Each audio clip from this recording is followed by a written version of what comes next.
Hello. How's it going? I've got a delicious drink and a lot of really cool records to chat about here for our vinyl happy hour. I'm going to get started now, and I have a question first because we are going to be talking about one. I want to know, what live album do you think is the greatest live album you've heard? Even if you don't own it or have it on record, just what's your favorite live album? I have a few too, but I'm going to show you one of mine here in just a second.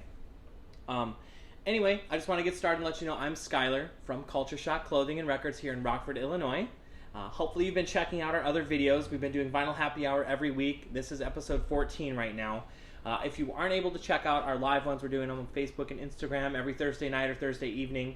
You can find the older ones on our YouTube, so be sure to go and check some of those out. Let us know what you think about those too. But the reason we're doing our Vinyl Happy Hour, and we're doing them on Thursdays, is because we put out all sorts of new releases and some more used records in our store every Friday. That's like the national, it's actually worldwide, the release date for new albums is Friday. So we're trying to give you a little breakdown, a little more details and information about some of the stuff that's coming out on Fridays. Plus we're throwing in a few used records sometimes, and tonight we have kind of a rare gem, or kind of a rare record with a little bit of a story behind it. Plus we're going to be featuring a different drink too every Thursday. Tonight I am having bourbon again, but it's not a full glass of just bourbon. I actually made an old fashioned with some Woodford Reserve. This is one of the smoothest, first bourbons that I really found that I really enjoyed. And I usually do just drink them neat, which means nothing in it, just drinking it neat at room temperature, no ice, nothing else. But with an old fashioned, especially when it's a little warm out, it's really enjoyable.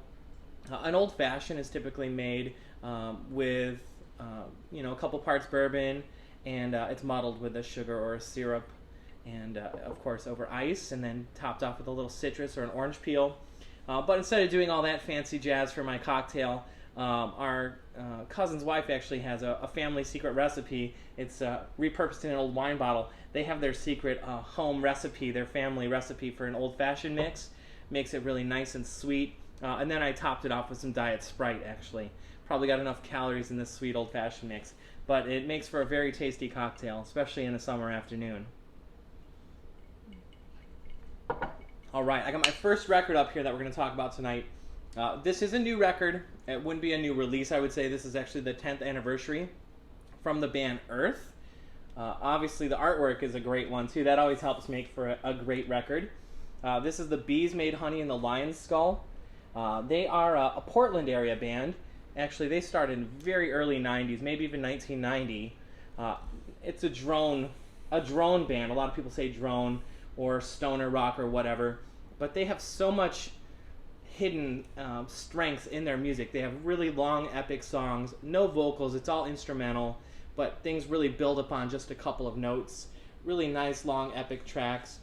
They're kind of considered one of the forefathers or whatever in the modern world of like drone or stoner metal or stoner rock. But it's just a really great album. This one really draws out. Like I said, there's some secret harmonies in there. It's a really mellow, really chill album. Definitely worth checking out. Like I said, I started out earlier asking you about a live album.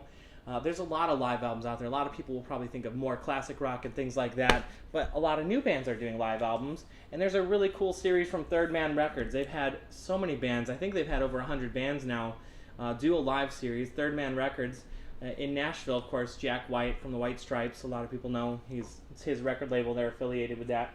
But there's a lot of bands you wouldn't even think about having live albums out. And what's cool is whenever the bands play there, they do get a recording and release a live series. So there's a lot of cool things, and I think they only release them on vinyl only. And if you subcribe to the Third Man members package, you can stream it all digitally also. But who knows what that's all about? We're talking about vinyl, But there's so many bands, I just wanted to point that out. I think that's a really cool live recording. They mix in a little bit of keyboards and several guitars and stuff like that too, and the really swirling effects happen with their live albums. There's only 4 songs on it, but when every song's over 10 minutes long, that takes up a whole album. This is just another one we pulled out of Culture Shock, the Fucked Up Live album. That's another band that played down at Third Man. Next release I'm bringing out here right now, this drops tomorrow. This is an older album also, but this is from 2004. The band Soulfly. Prophecy is the album. This is the first time on vinyl though. 2004, that's a really tough time to find vinyl. What's really cool is that Music on Vinyl is releasing a lot of hard to find stuff, things that were never pressed on vinyl, especially 90s stuff. They've done a lot of Alice in Chains, Rage Against the Machine. They've done rare jazz and rare soundtracks too. What's cool when they roll out an album, a lot of times the first few copies like this, I think the first 2,000 copies are on gold and black vinyl. As you can see there, you got your gold and black. This album takes me back to my metal days though. I was really listening to a lot of metal and hardcore then. The Prophecy album from Soulfly has a really kind of, some people say it almost has like almost like a Christian sound or a world sound added to it. Max Cavalera from Sepultura, it's his band. He's from Brazil or South America somewhere, I believe Brazil. So there's a lot of really interesting drums, there's some even chanting. But overall, it's a metal album, it's a thrash metal album, it's a hardcore album. It's just a good heavy metal album. But it did incorporate a lot of different kind of ethnic backgrounds and stuff, which wasn't happening to a lot of metal then. And for someone like me who was more into regular metal and hardcore, it was a nice little fresh breath of air to hear something a little different. So it just kind of takes me back to find something. I remember buying that when it first came out on CD. That was the only way to buy it. So cool that Music on Vinyl has made that available. My next one here, Patti Smith, classic singer from the 70s New York scene and kind of punk movement and no wave and underground movement. This is a really cool collection. Also, it came out a few years ago. It actually did originally come out in 2011.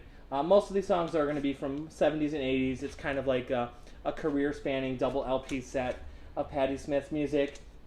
What's really cool, though, on the reissue of this, the first one didn't, is it has liner notes and stuff like that where she kind of gives a little recollection of each song and things like that and a little more story and detail like that.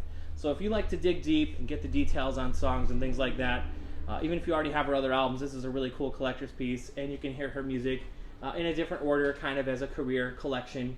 It's also remastered and bumped up for the best sounding quality vinyl you can get, so especially if you have a higher end turntable and stereo setup, it's going to sound beautiful. But if you don't have any of her albums, or not many, this is a really great way to dig into some of her collection. Of course, we'll just say the big one, of course, Because the Night Belongs to Lovers is on here. That's probably one of her most classically known tracks. It's a fun little detail that was actually supposed to be on a Bruce Springsteen album. Bruce Springsteen wrote that song and ended up not using it on, I forgot which album he was recording then, and somehow the recording engineer was friends and working with Patti Smith and somehow got Bruce Springsteen to sell that song and give it to Patti Smith, and it ended up being huger than all the other songs on his album he was recording at the time. So it's just a funny story to see how someone wrote a song and it went to a different artist and ended up going on to be a really huge song for them. My next one's kind of a funny, kind of a weird, funky oldie. This is Lakeside. The artwork is great. I'll pull the sleeve off to make sure you get a better look at it. Fantastic Voyage. This is a 1980, very kind of funky disco album. These dudes are all on their voyage on the ship. The artwork's super cheesy and funny. I love all the get-ups.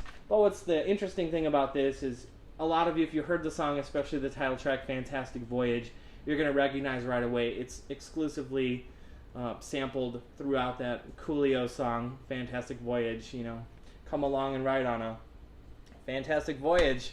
So that's a cool one. It's actually kind of rare. I don't know if it's because the people who've used it and sampled it, it blew up and became a big thing, or if it just never sold well in the beginning, but you just don't see it very often digging through bins of older funk and soul and disco stuff. But that's a funny one I had to point out. Now I'm going to bring out the Holy Grail or the Rare Gem or whatever. This is a pretty interesting story behind this Lynyrd Skynyrd album, Street Survivors. If you don't know the story, most of you have probably seen this album cover. That's how it's usually shown. But it actually originally got released with the flames on the cover like this. And sadly, I believe like 3 days after the album got released, while they were on their biggest tour ever, there was a plane crash and they lost 3 members of the band in the plane crash. The pilots died and one of their managers also died, and their backing vocalist. But right away, the widow of the guitarist Justin Gaines and of course some of the other fans and members of their families felt really unsettled by the flames on the front cover, and it just seemed a little eerie. There's lots of conspiracy theories out there too about who the flames are touching and that they're the members who died in the plane crash. So that album cover was pulled right away with the standard cover with the black background and a different photo. So because of the rarity and collectability and the interesting story with that, the original one is usually worth at least 2 to 3 times the price of the same album with a different cover. It also did come with an insert. I actually grabbed a copy that I thought had it, but this one does not. But they actually had an insert inside of it, the first pressing, that had the tour dates on it for the whole tour for the album. Of course, that got scrapped because they ended their tour. Everybody in the band was injured if they didn't get killed in the accident. But just an interesting little tidbit, and there's been a lot of albums that have had different covers for various reasons, but certainly because of the death of the members, that's a strange one, and just thought I'd show that off a little bit. These records are all available from Culture Shock. A couple of the new releases we're dropping tomorrow for Friday, and then a couple of them came out of our used section. But I hope you liked what you've been hearing here, and I hope you've been able to check out some of our other Vinyl Happy Hour shows. Again, if you're watching these live, just drop us any comments. Lauren's always here behind the cameras helping us do all this. And if you're watching it on a repeat, just say R in the comments below so we know you're watching it as a repeat. If you have any questions or comments to pass along, please do. If you've missed this or caught it partway through, we will be having it up on our YouTube channel, Culture Shock Clothing and Records, later here tonight. And you can go back and view any of our other episodes too. This is episode 14. It's been a blast kind of showing off some records with you and drinking an old fashioned. So I better get started on this. Until next time, guys, thank you so much. Cheers.